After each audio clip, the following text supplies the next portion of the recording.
नारद जी महाराज गायन करते हुए क्या श्रीमन नारायण नारायण नारायण लक्ष्मी नारायण नारायण नारायण श्रीमन नारायण नारायण नारायण नारायण के नाम लिए से नारायण के नाम लिए से माता पिता बोले नारायण बोलो नारायण नारायण नारायण भक्त अजामिल गज गणिका रे भक्त अजामिल गज गणिका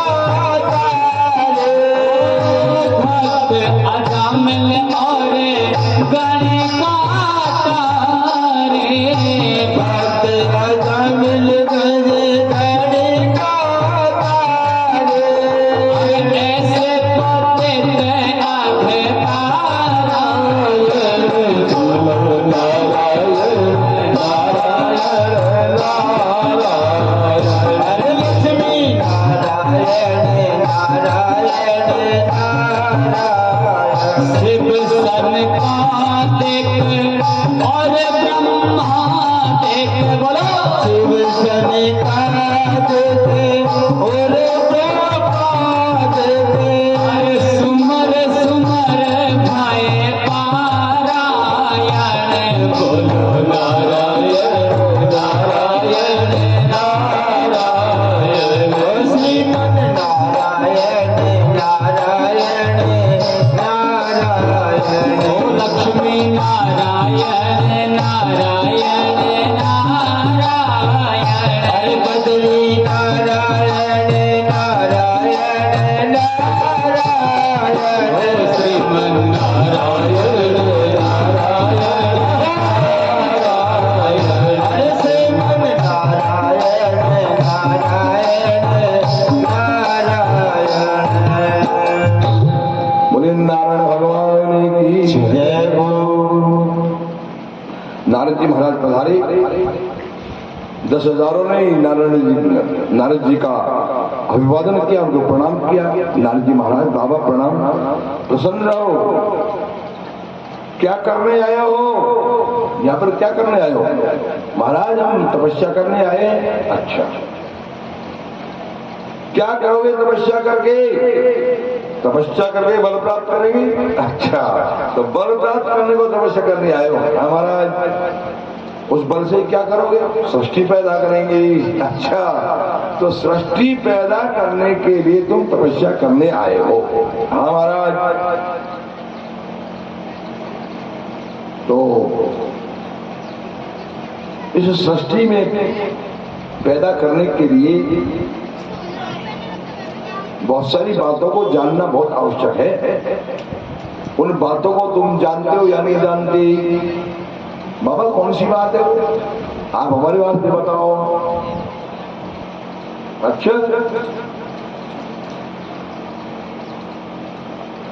अरे भैया एक बिल है, बिल जिसमें एक ही रास्ता है। बिल में, उस बिल में घुसने के बाद में कोई निकल नहीं सकता है। उस बिल को तुम जानते हो या नहीं जानते? ओ भैया आप जानते हो? मैं तो नहीं जानता। भी नहीं जानता। तुम जानते हो? नहीं, मैं भी नहीं जानता। ओ बाबा हम तो कोई भी नहीं जानते बिल कौन सा है वो। अच्छा नहीं जानते? हम नहीं जानते।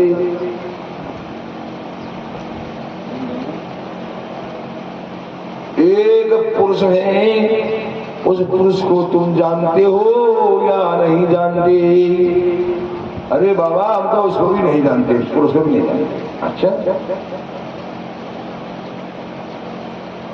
25 कारीगरों के द्वारा बनाया हुआ एक मकान है, एक घर है। 25 कारीगरों द्वारा बनाया हुआ एक घर है। उस घर को तुम जानते हो या नहीं जानते?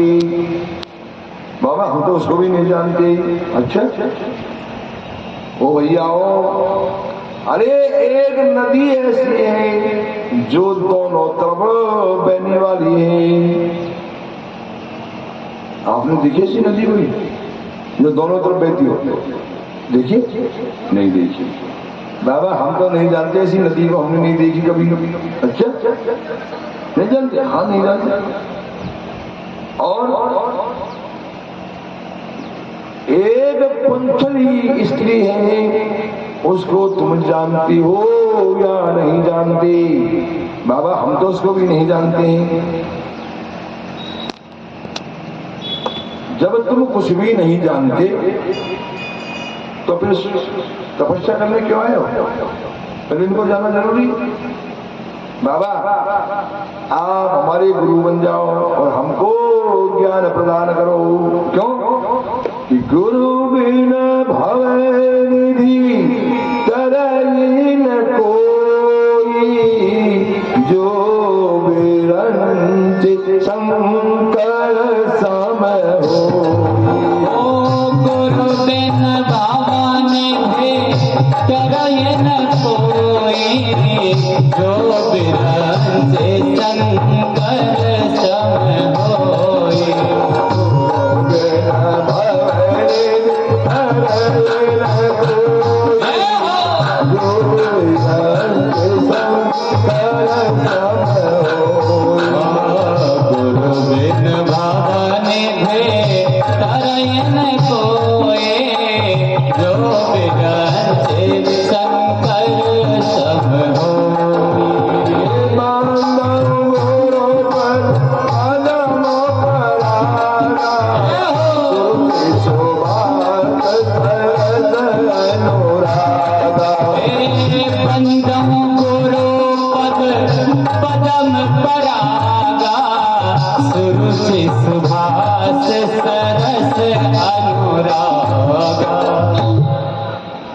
गुरु के बिना ज्ञान की प्राप्ति नहीं हो सकती है। क्यों? कि गुरु वह कड़ी है जो परमात्मा का ज्ञान करवाती है, रास्ता दिखाती है, मार्ग दिखाती है।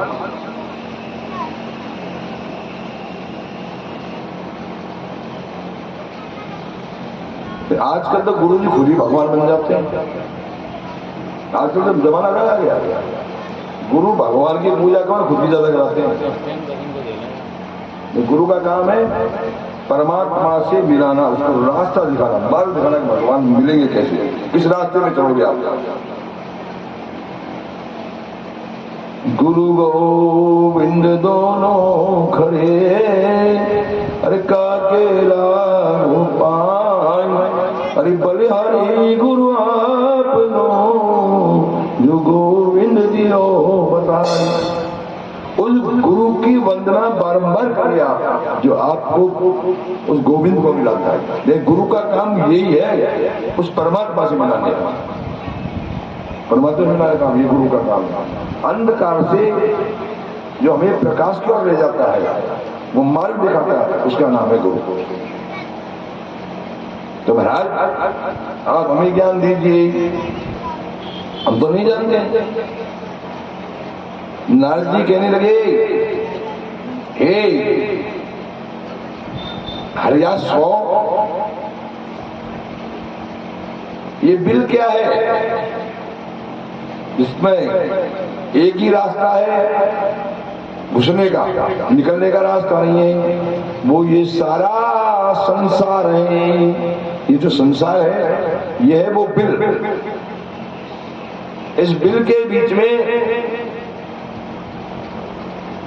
इस संसार के बीच में वो बिल क्या है? वो है हमारा घर, वो हमारा घर है। उस घर के बीच में जब मनुष्य फंस जाता है, पड़ जाता है गृहस्थी में, तो उसमें से निकल नहीं सकता है। क्या गृहस्थी में निकलना आसान काम है क्या? बताइए। यदि इतना ही आसान होता तो सभी दुनिया बाबा जी बन जाती। क्यों जी?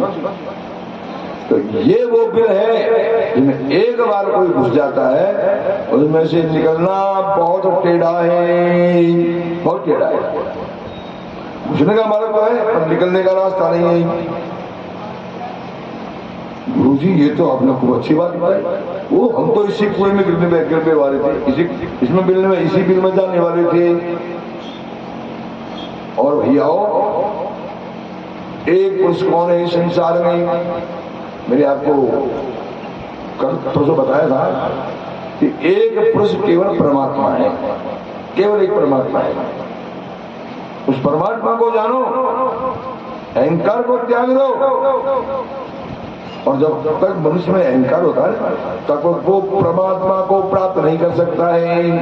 किसी भी प्रकार का अहंकार हो सकता है मनुष्य को, किसी को धन का अहंकार हो सकता है, किसी को शरीर का अहंकार हो सकता है, किसी को बल का अहंकार हो सकता है, किसी को परिवार का अहंकार हो सकता है। किसी भी प्रकार का भी जब तक मनुष्य के अंदर अहंकार है वो परमात्मा को कभी भी प्राप्त नहीं कर सकता है। तो परमात्मा को प्राप्त करने के लिए अहम को त्यागना पड़ेगा।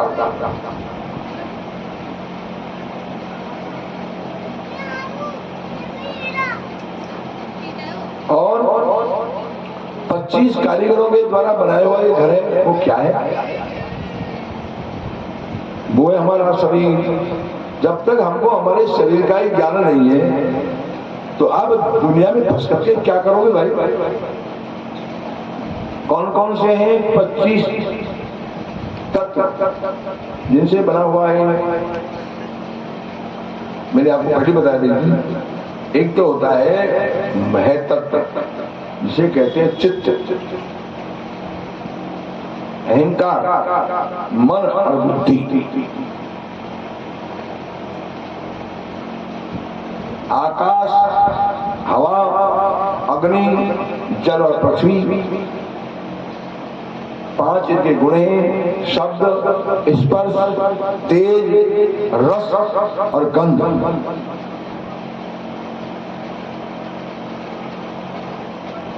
चक्षु इंद्री, आंख, श्रोत इंद्री, जिनको कान कहते हैं, ग्रहण इंद्री, तो नाक कहते हैं, स्पर्श इंद्री, इसको कहते हैं त्वचा। आपकी हवा लगेगी तो चमड़ी पे लगेगी, मालूम चलेगा ना आपको? यही मालूम चलता है ना हवा का, भाई शरीर के लगती है कहीं तभी मालूम चलेगा। और एक है रसना इंद्री, जो जीभ के आगे का भाग होता है।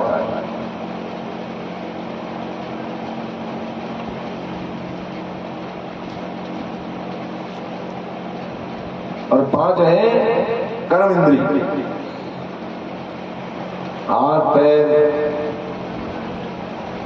जीभ के अंदर का भाग, वाक, गुदा और शिशिर इंद्री। ये 5 ये कर्म इंद्री, 5 ज्ञान इंद्री,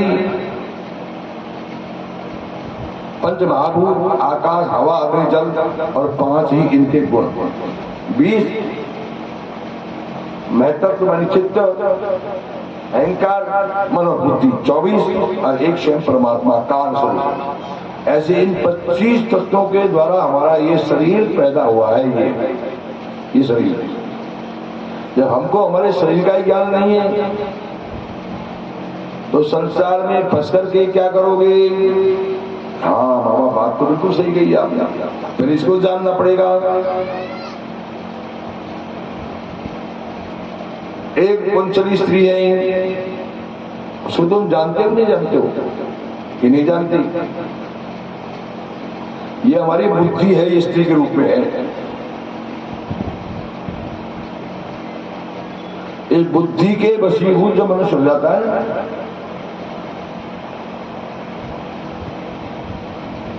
और संसार में जब फंस जाती है बुद्धि, तो ये नहीं विचार करता कि मैं क्या कर्म कर रहा हूं, पाप कर रहा हूं या पुण्य कर रहा हूं। इसके द्वारा लोभ मोह आदि पैदा होते हैं और उस लोभ मोह के पैदा होने से ये एक इंच के लिए लड़ता है। लड़ता है नहीं लड़ता है? लड़ता है। अरे बहुत से लोग तो अपने सगे भाई तक को मार देते हैं इस लोग के खातिर। पाप करते हैं। और एक दोनों तरफ बहने वाली नदी वो क्या है? ये है भगवान की माया, परमात्मा की माया। इस माया के दो, ये माया की जो धार है दोनों तरफ बहने वाली है। यदि आप एक तरफ बह गए, जैसे आप इधर बह गए, मान लिया इधर है संसार जिसमें हम पैदा हुए, और इधर है भगवान नारायण। यदि आप इस धार में बह गए, भगवान की भक्ति में लग गए, तो आप इधर बह जाओगे तो भगवान के पास पहुंच जाओगे। नहीं, आप यहाँ खड़े हो इस जगह पर, है ना, इस जगह पर खड़े हो, और नदी बह रही है, नदी के बीच में खड़े हैं आप। जय श्री राम। नदी के बीच में खड़े हैं आप बिल्कुल, और एक धार यूं जा रही है, एक धार यूं जा रही है। उस किनारे पे तो भगवान है और उस किनारे पे संसार है ना, और आप खड़े बीच में। अब आप संसार वाली धारा में बह गए। जब संसार वाली धारा में बहोगे तो संसार के तो नजदीक हो जाओगे और भगवान से दूर हो जाओगे। क्यों? भगवान इधर खड़े। सही तो बात। और यदि आप परमात्मा की तरफ चले गए, भक्ति में बह गए आप, तो परमात्मा के नजदीक हो जाओगे, संसार से दूर हो जाओगे अपने आप। तो ऐसे दोनों तरफ बहने वाली ये नदी है। अब विचार तो आपको करना है कि आपको कौन सी धारा में बहना है। ऐसे ही नारद जी ने ज्ञान दिया, उस ज्ञान को उन्होंने धारण किया और संसार से दूर हो गए, गृहस्थी से दूर हो गए। राजा दक्ष के पास सूचना पहुंची, महाराज आपके 10,000 बेटा तो बाबा बन गए। बड़ा भारी क्रोध आया नारद के ऊपर। 1,000 पुत्र और पैदा किए और उनका नाम रख दिया सबका सबलास। सबलास। तुम जाओ नारायण सर तीज के ऊपर जाकर के तपस्या करो। एक बाबा आएंगे वहां, वो बाबा जी से दूर रहना, उससे बात मत करना। क्यों? क्या हुआ बात करने से? पिताजी नहीं नहीं नहीं, ये मेरी आज्ञा है, उससे बिल्कुल बोलना नहीं, बिल्कुल नहीं मत बोलना उससे। पिताजी ने आज्ञा दे दी। 10,000 1,000 चले गए, तपस्या करने लगे। नारद जी आ गए तो नारद जी को प्रणाम नहीं किया इन्होंने। क्यों? पिताजी ने मना कर दिया था ना, प्रणाम ही नहीं किया। नारद जी समझ गए पढ़ाई पढ़ करके आए हैं, बात नहीं करेंगे, हम ही कर लेते हैं बात, हमारा क्या जाएगा। अरे बेटाओ क्या करने आए हो? बोले ही नहीं बोले। क्यों? पिताजी ने मना कर दिया। अच्छा ये बताओ, तुम बोलो मत, पर ये बताओ, अरे एक बिल है, उस बिल को तुम जानते हो या नहीं जानते? बोले नहीं। पर एक दूसरे से पूछने लगे आपस में, भैया तू जानता है क्या? मैं नहीं जानता। भैया तू जानता? मैं नहीं जानता। आपस में 1,000 ने बात कर दी, सबने मना कर दिया आपस में, हम तो नहीं जानते। नारद जी तुरंत बोल गए, अरे दोनों तरफ बहने वाली एक नदी, उसको तुम जानते हो नहीं जानते? आपस में फिर बात की, ये हम तो नहीं जानते। अरे बाबा तो बहुत अच्छी बात, तुझे बोलने में क्या जाता है? पर पिताजी ने वैसे ही मना कर दिया। एक भाई खड़ा होकर के कहने लगा, बाबा हम तो नहीं जानते, आप ही बता दो। एक के बोल दे तो 1,000 पूरे ही नारद जी से बात करने लगी। नारद जी ने जो ज्ञान 10,000 को दिया, वही ज्ञान इनको दे दिया। और ये 1,000 भी नारद जी के 6 नहीं बन गए, मेरे बाबा जी बन गए सब। महाराज आपके 1,000 बेटे भी बाबा जी बन गए। बड़ा क्रोध आया। नारद जी आ गए इतने में तो नारद जी को देख के कहने लगे, अरे पाखंडी नारद, तूने मेरे 11,000 बेटों को बाबा जी बना दिया। मैं तेरे वास्ते श्राप देता हूँ कि आज के बाद में तू 2.25 घड़ी से ज्यादा कहीं नहीं ठहरेगा। श्राप दे दिया नारद जी के वास्ते राजा दक्ष ने। तो हम नारद जी 2.25 घड़ी से ज्यादा एक जगह नहीं ठहरते, श्राप लग गया है। निश्चित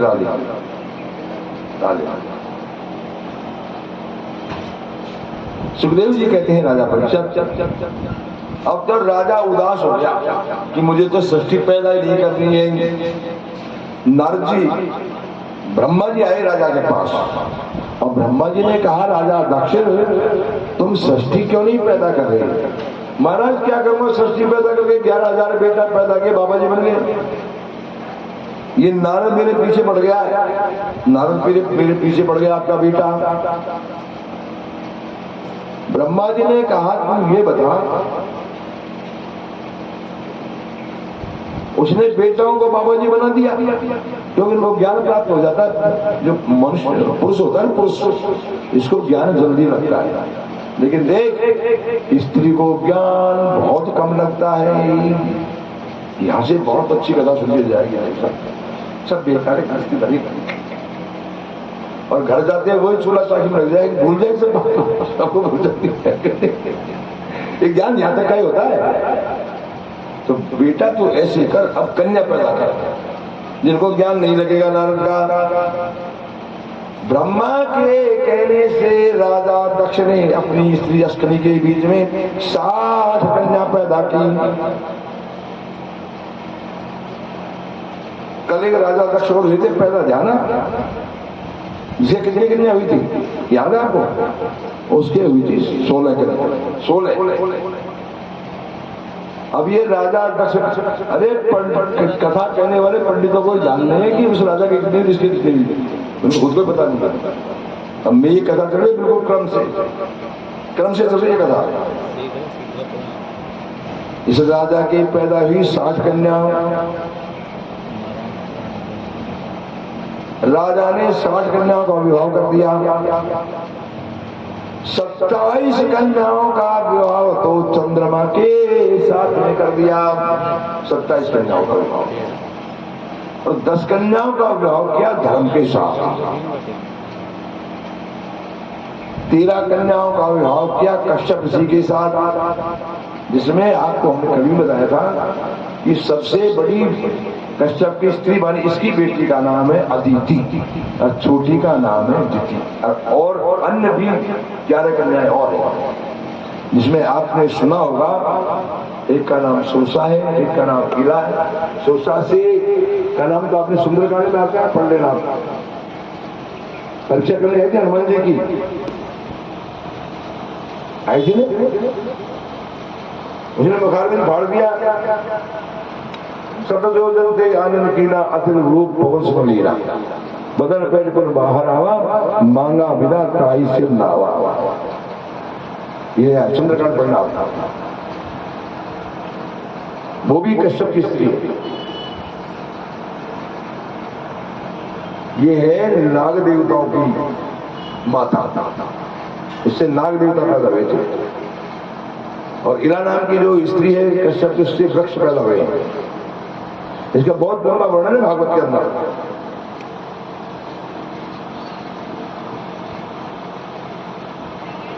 ये राजा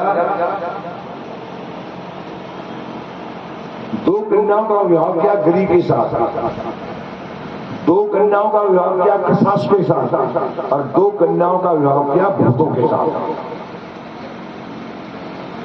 इसकी 4 कन्या बच गई, 56 कन्याओं का हो गया 56 का गणित नाम। तो 4 बच गई, तो इसने क्या किया, कश्यप ऋषि के साथ भी उन 4 का विवाह कर दिया।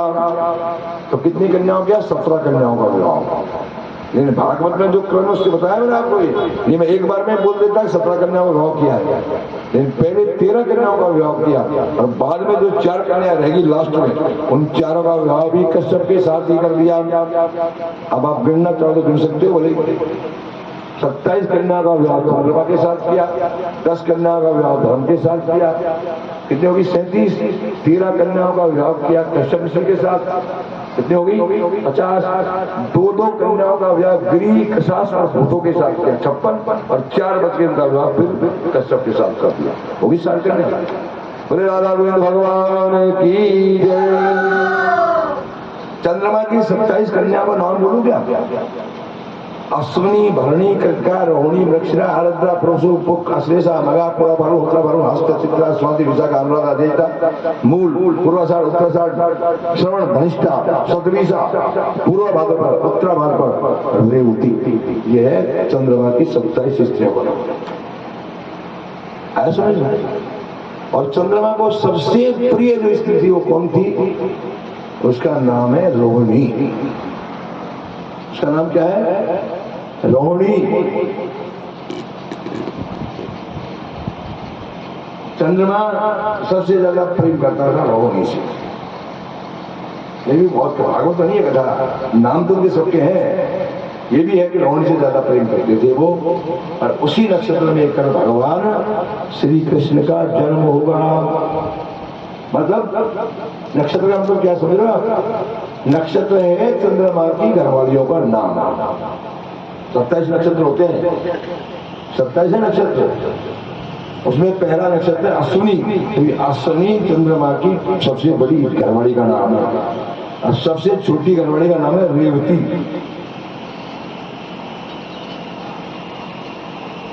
हे राजा, जब चंद्रमा रोहिणी नक्षत्र पर आते हैं भाद्रपद मोदी अष्टमी के दिन, तब भगवान श्री कृष्ण का जन्म हुआ है।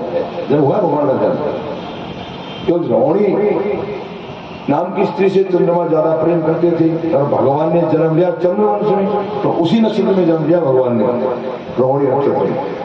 बोले राधा गोविंद भगवान की जय। अब इन कन्याओं से संसार भर गया, इन कन्याओं के संतान से। हे राजा, कश्यप ऋषि के अदिति में जाकर के एक त्वष्टा नाम का बेटा हुआ। त्वष्टा नाम का बेटा, उस त्वष्टा का विवाह हुआ रोचना नाम की स्त्री के साथ, जो राक्षसों की बेटी है राक्षसों की। और उसका विवाह हो गया कश्यप ऋषि की पत्नी अदिति के बेटे के साथ।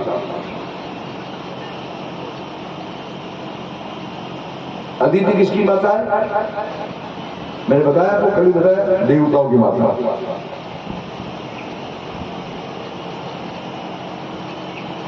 एक समय क्या हुआ राजा,